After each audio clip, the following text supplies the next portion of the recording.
An American political leader, military general, statesman, and founding father of the United States, who served as the first president of the United States from 1789 to 1797. He was appointed by the Continental Congress as the commander of the Continental Army.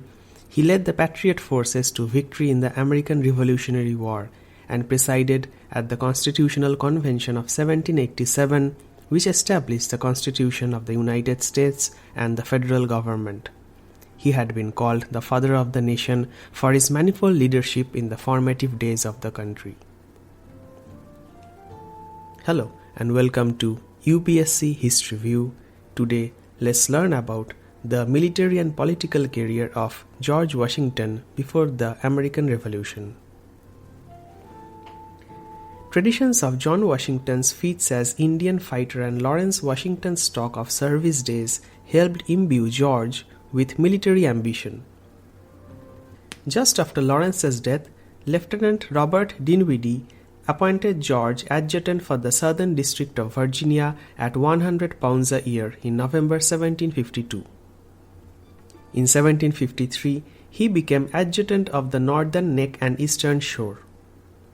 Later that year, Dinwiddie found it necessary to warn the French to desist from their encroachments on Ohio Valley lands claimed by the Crown. After sending one messenger who failed to reach the goal, he determined to dispatch George Washington. On the day he received his orders, October 31, 1753, Washington set out for the French posts. The party of George Washington consisted of a Dutchman to serve as interpreter, the expert scout Christopher Gist as guide, and 4 others, 2 of them experienced traders with the Indians. Theoretically, Great Britain and France were at peace. Actually, war impended, and Dinwiddie's message was an ultimatum: the French must get out or be put out. The journey proved rough, perilous, and futile. George Washington's party left what is now Cumberland, Maryland, in the middle of November, and despite wintry weather and impediments of the wilderness, reached Fort Le Boeuf at what is now Waterford, Pennsylvania, 20 miles south of Lake Erie without delay. The French commander was courteous but adamant. As Washington reported, his officers told me that it was their absolute design to take possession of the Ohio, and by God they would do it. Eager to carry this alarming news back, George Washington pushed off hurriedly with Gist. He was lucky to have gotten back alive. An Indian fired at them at 15 paces but missed. When they crossed the Allegheny River on a raft, Washington was jerked into the ice-filled stream but saved himself by catching one of the timbers. That night, Washington almost froze in his wet clothing. He reached Williamsburg, Virginia on January 16, 1754, where he hastily penned the record of the journey. Dinwiddie, who was laboring to convince the Crown of the seriousness of the French threat, had it printed, and when he sent it to London, it was reprinted in 3 different forms.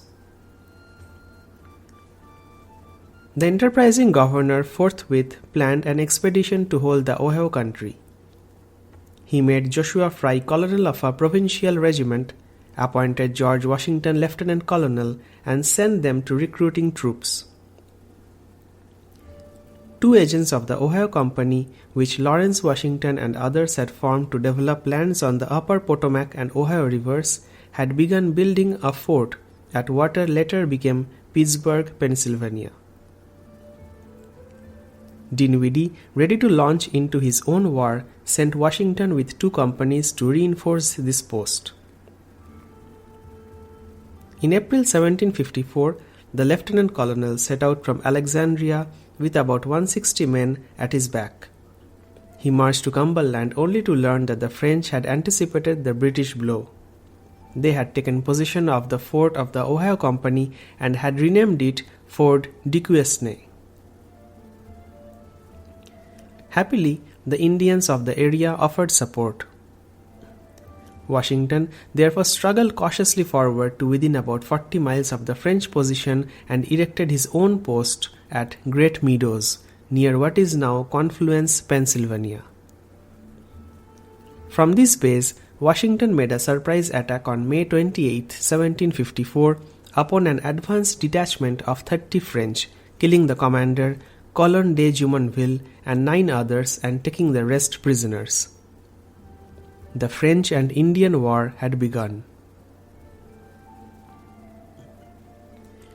Washington at once received promotion to a full colonelcy and was reinforced, commanding a considerable body of Virginia and North Carolina troops with India auxiliaries.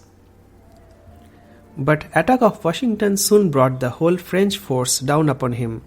They drove his 350 men into the Great Meadows fort on July 3rd, besieged it with 700 men, and after an all-day fight, compelled him to surrender. The construction of the fort had been a blunder, for it lay in a waterlogged creek bottom, was commanded on 3 sides by forested elevations approaching it closely, and was too far from Washington's supports. The French agreed to let the disarmed colonials march back to Virginia with the honors of war, but they compelled Washington to promise that Virginia would not build another fort on the Ohio for a year and to sign a paper acknowledging responsibility for assassination of Jumonville, a word that Washington later explained he did not rightly understand. Washington returned to Virginia, chagrined but proud, to receive the thanks of the House of Burgesses and to find that his name had been mentioned in the London gazettes. His remark in a letter to his brother that "I have heard the bullets whistle, and believe me, there is something charming in the sound," was commented on humorously by the author Horace Walpole and sarcastically by King George II. The arrival of General Edward Braddock and his army in Virginia in February 1755, as part of the triple plan of campaign that called for his advance on Fort Duquesne and in New York Governor William Shirley's capture of Fort Niagara and Sir William Johnson's capture of Crown Point, brought Washington new opportunities and responsibilities. Washington had resigned his commission in October 1754 in resentment of the slighting treatment and underpayment of colonial officers, and particularly because of an untactful order of the British War Office that provincial officers of whatever rank would be subordinate to any officer holding the King's commission. But Washington ardently desired a part in the war. "My inclinations," he wrote a friend, "are strongly bent to arms." When Edward Braddock showed appreciation of his merits and invited Washington to join the expedition as personal aide-de-camp, with the courtesy title of colonel, Washington therefore accepted. His self-reliance, decision, and masterfulness soon became apparent. At table, Washington had frequent disputes with Braddock, who, when contractors failed to deliver their supplies, attacked the colonials as supine and dishonest, while Washington defended them warmly. His freedom of utterance is proof of Braddock's esteem. Braddock accepted Washington's unwise advice that he divide his army, leaving half of it to come up with the slow wagons and cattle train and taking the other half forward against Fort Duquesne at a rapid pace. Washington was ill with fever during June, but joined the advance guard in a covered wagon on July 8th, begged to lead the march on Fort Duquesne with his Virginians and Indian allies, and was by Braddock's side when on July 9th the army was ambushed and bloodily defeated. In this defeat, Washington displayed the combination of coolness and determination, the alliance of unconquerable energy with complete poise. That was the secret of so many of his successes. So ill that he had to use a pillow instead of a saddle, and that Braddock ordered his body servant to keep special watch over him, Washington was, nevertheless, everywhere at once. At first, Washington followed Braddock as the general bravely tried to rally his men to push either forward or backward, the wisest course the circumstances permitted. Then he rode back to bring up the Virginians from the rear and rallied them with effect on the flank. To him was largely due the escape of the force. His exposure of his person was as reckless as Braddock's, who was fatally wounded on his fifth horse. Washington had 2 horses shot out from under him and his clothes cut by 4 bullets without being hurt. He was at Braddock's deathbed, helped bring the troops back, and was repaid by being appointed, in August 1755, while still only 23 years old, commander of all Virginia troops. But no part of his later service was conspicuous. Finding that a Maryland captain who held a royal commission would not obey him, Washington rode north in February 1756 to Boston to have the question settled by the commander-in-chief in America, Governor Shirley, and bearing a letter from Dinwiddie had no difficulty in carrying his point. On his return, Washington plunged into a multitude of vexations.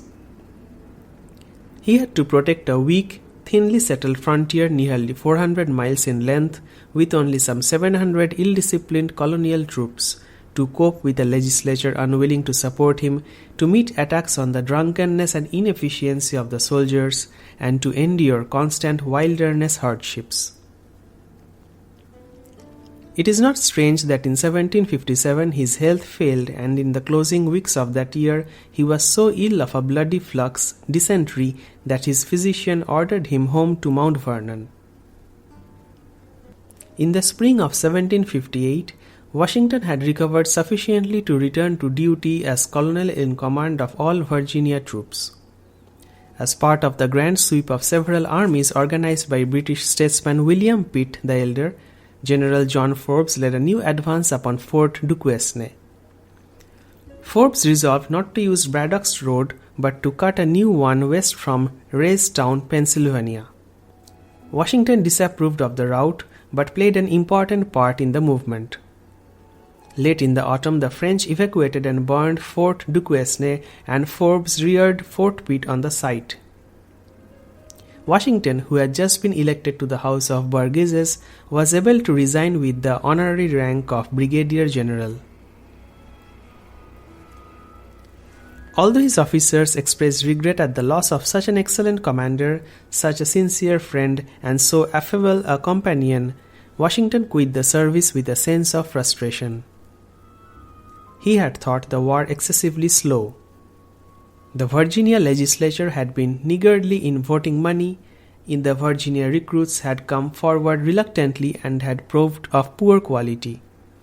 Washington had hanged a few deserters and flogged others heavily. Virginia gave him less pay than other colonies offered their troops. Desiring a regular commission such as his half-brother Lawrence had held, he applied in vain to the British commander in North America, Lord Loudon, to make a good promise that Braddock had given him. Ambitious for both rank and honor, Washington showed a somewhat strident vigor in asserting his desires and in complaining when they were denied. He returned to Mount Vernon somewhat disillusioned. Let's learn about the marriage and plantation life of George Washington. Immediately on resigning his commission, Washington was married in January 6, 1759 to Martha Dandridge, the widow of Daniel Parke Custis. She was a few months older than George Washington, was the mother of 2 children living and 2 dead, and possessed one of the considerable fortunes of Virginia. Washington had met her the previous March and had asked for her hand before his campaign with Forbes. Though it does not seem to have been a romantic love match, the marriage united 2 harmonious temperaments and proved happy. Martha was a good housewife, an amiable companion, and a dignified hostess. Like many well-born women of the era, she had little formal schooling, and Washington often helped her compose important letters.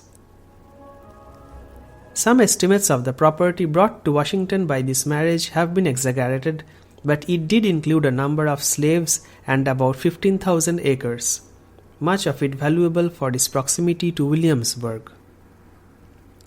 More important to Washington were the 2 stepchildren, John Parke and Martha Parke Custis, who at the time of the marriage were 6 and 4 respectively. Washington lavished great affection and care upon them, worried greatly over Jackie's waywardness, and was overcome with grief when Patsy died just before the Revolution. Jackie died during the war, leaving 4 children. Washington adopted 2 of them, a boy and a girl, and even signed his letters to the boy as "Your Papa." Himself childless, Washington thus had a real family. From the time of his marriage, Washington added to the care of Mount Vernon the supervision of the Custis estate at the White House on the York River. As Washington's holdings expanded, they were divided into farms, each under its own overseer. But Washington minutely inspected operations every day and, according to one visitor, often pulled off his coat and performed ordinary labor. As Washington once wrote, "Middling land under a man's own eyes is more profitable than rich land at a distance." Until the eve of the Revolution, Washington devoted himself to the duties and pleasures of a great landholder, varied by several weeks' attendance every year in the house of burgesses in Williamsburg. During 1760-74, Washington was also a justice of the peace for Fairfax County, sitting in court in Alexandria.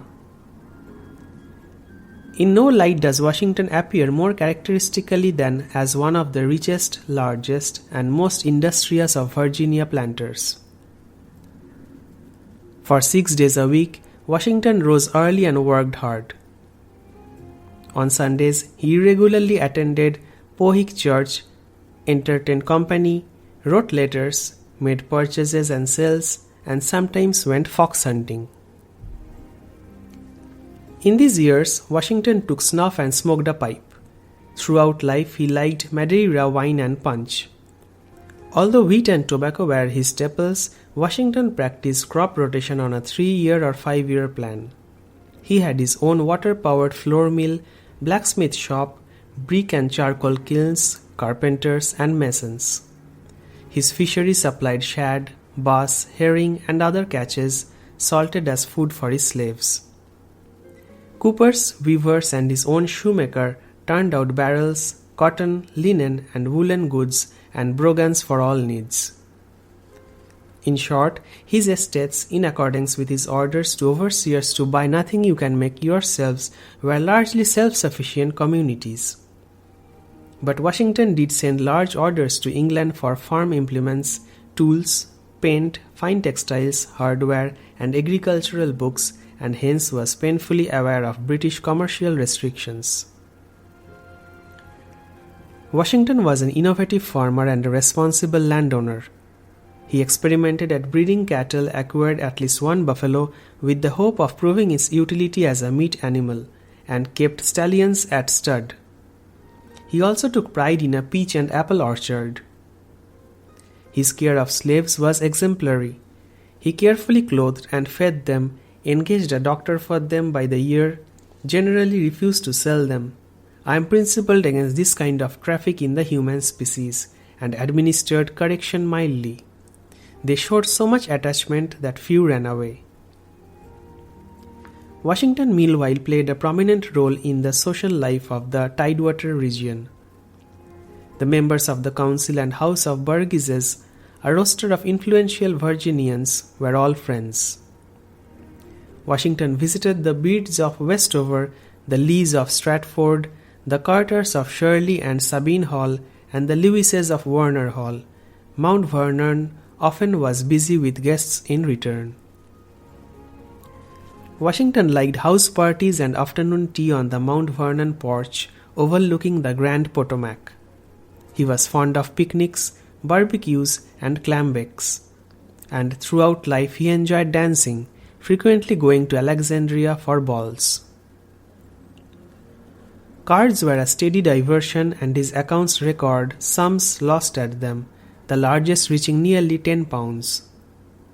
His diary sometimes states that in bad weather he was at home all day over cards. Billiards was a rival amusement. Not only the theatre when available, but also concerts, cockfights, circuses, puppet shows, and exhibitions of animals received Washington's patronage. Washington insisted on the best clothes, coats, laced waistcoats, hats, colored silk hose bought in London. The Virginia of the Randolphs, Corbins, Harrisons, Tylers, Nicolases, and other prominent families had an aristocratic quality, and Washington liked to do things in a large way. It has been computed that in the 7 years prior to 1775, Mount Vernon had 2,000 guests, most of whom stayed to dinner if not overnight. Thank you for listening to this discussion on the military and political career of George Washington before the American Revolution. For more such discussions, get the UPSC Practice app from the App Store and visit upscpractice.com.